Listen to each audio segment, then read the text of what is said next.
इस व्यक्ति ने खेत में सोने का बीज बोया और पानी मिलते ही तुरंत पौधा उगाया। कुछ ही हफ्तों में पौधे की बेल पूरे झोपड़ी पर छा गई और 2 दिनों में एक विशाल लौकी तैयार हो गई।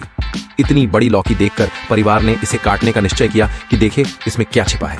जैसे ही थोड़ा सा लौकी काटा, अंदर से आवाज आने लगी। पूरा परिवार ध्यान लगाकर जैसे ही सुनने लगा, तुरंत अंदर से एक तेज रोशनी बाहर निकली।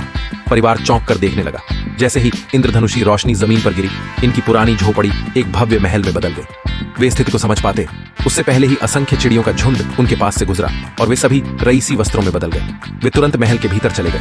अंदर सुंदर सरोवर और उद्यान थे। घर के भीतर रेशमी वस्त्र, स्वर्ण की अलमारियां और हीरे मोती जमीन पर बिखरे हुए थे। भंडारण कक्ष में भोजन का भरपूर सामान उपलब्ध था। जो परिवार कुछ दिन पहले एक वक्त का भोजन नहीं जुटा पा रहा था, अब उनके पास खाने पीने का खजाना था। ऐसा प्रतीत हो रहा था जैसे उनकी तकदीर ने करवट ले ली हो। कुछ माह पहले माता पिता की मृत्यु के पश्चात उन्होंने संपत्ति दोनों भाइयों के नाम कर दी थी, लेकिन बड़े भाई ने सारी संपत्ति हड़प ली और उन्हें एक गाय के तबेले में रहने को मजबूर कर दिया।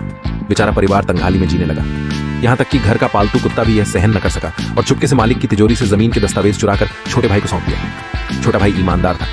वह दस्तावेज लेकर फिर से बड़े भाई के पास गया। भाभी ये देखकर दंग रह गई कि दस्तावेज उसके पास कैसे पहुंचे। भैया ने तुरंत कागज छीन लिया। जब यह घर पहुंचे तो पता चला कि कुत्ते ने दस्तावेज चुरा कर दिए थे। मालिक ने अगले दिन कुत्ते को बाहर निकाल फेंका और कागजों को जला डाला। फिर अपने भाई को भी घर से निकाल दिया। गरीब परिवार बरसात में भीगते हुए उस पुरानी झोपड़ी में पहुंचा जहां इनकी मां रहा करती थी। बारिश में भीगने के कारण छोटी बेटी को बुखार हो गया। पैसे न होने की वजह से मां जोर जोर से रोने लगी। उधर बड़े भाई की तो ऐश थी।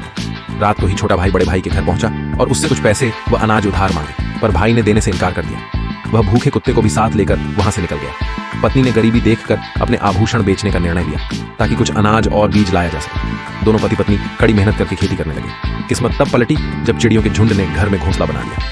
वे वादी में लग गए और वहीं कुत्ता बच्चे को सुलाने लगा।